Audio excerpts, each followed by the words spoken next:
લક્ષ્ય ન્યૂઝ, એક નજર, એક લક્ષ્ય.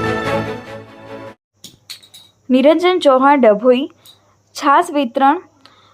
ડભોઈ પંથકમાં છેલ્લા 2-3 દિવસથી ગરમીનો પારો ખૂબ આસમાની છે. તેવામાં આજે બુધવારે અમાસ હોય, સંખ્યામાં બંધ ભક્તો અમાસ ભરવા હેતુ કુબેર ભંડારી કરનારી જતા હોય છે. ત્યારે ડભોઈ સ્ટેચ્યુ ઓફ યુનિટી માર્ગો પર માની કૃપા યુવા ગ્રુપ દ્વારા ઉનાળાની ગરમીથી રાહત આપવા રાહદારીઓ 1000 લીટર કરતાં વધુ છાસનું વિતરણ કરી સેવાભાવ અપનાવ્યો છે. સતત બીજી અમાસ છાસ વિતરણ કરતા રાહદારીઓ અને ભક્તોએ ગરમીમાં છાસ આરોગી રાહત અનુભવી હતી.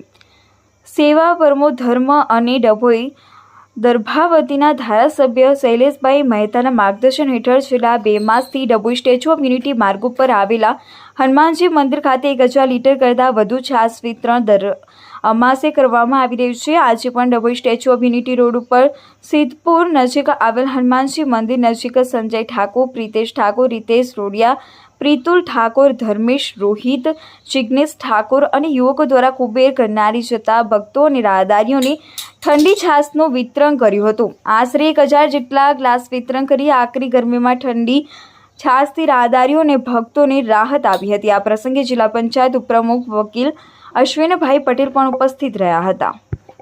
હનુમાન દાદા મંદિર પાસે કુબેર ભંડારી જતા ભક્તજનો માટે આકરી ગરમીમાં મદદરૂપ થવા માટે માની કૃપા ગ્રુપ દ્વારા અમે 1000 લીટરની ઉપરાંત ઠંડી છાશનું વિતરણ કરેલ છે, જે અમે ગત અમાસથી ચાલુ કરેલ છે અને ભવિષ્યમાં આવતી અમાસમાં અમે આનાથી વિશેષ કંઈ આગળ કરી શકીએ એવા પ્રયત્નશીલ રહીશું. કેટલા લોકોએ લાભ લીધો હશે?